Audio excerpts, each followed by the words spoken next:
hazina iliyo ndani yako. Sikiliza kwa umakini. Ukweli huu unaweza kubadili mtazamo wako wa maisha milele. Mungu alipomuumba mwanadamu, alimuumba akiwa na kila kitu ndani yake tayari. Kuna ule mtazamo ambao sisi tunafikiri kwamba tunaenda kupata riziki sehemu fulani, lakini si kweli kwamba tunaenda kupata riziki. Ukweli ni kwamba tunaenda kutoa riziki kwao. Na baada ya kutoa thamani hiyo kutoka ndani yetu, wao wanachukua sehemu yao na kutugawia sehemu ndogo ya kile tulichowapatia.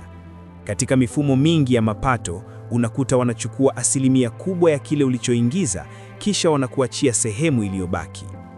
Kwa hiyo, si kwamba wao ndio wanakulipa wewe, hapana. Ni wewe ndiye unawalipa wao kupitia kile ulichonacho ndani yako.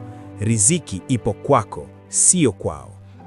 Moja ya makosa makubwa tunayofanya ni kwenda shuleni tukiwa hatuna kitu ndani yetu, tukifikiri kuwa shule itatupatia cha kufanya. Badala yake, shule inatufundisha tu kusimamia na kupanga kitu ambacho tayari kinacho, au kusimamia kitu ambacho tayari kipo mtaani. Ndiyo maana kule wanakufundisha swala la uuguzi, lakini hawakufundishi kutengeneza hospitali. Wanakufundisha ualimu, lakini hawakufundishi kuanzisha shule. Watakufundisha kuwa rubani, lakini hawakufundishi kutengeneza ndege. Wanakufundisha kusimamia miradi na mifumo ambayo tayari ipo duniani. Ukiona kozi zote zinazofundishwa shuleni, zinahusisha vitu ambavyo tayari vipo mtaani.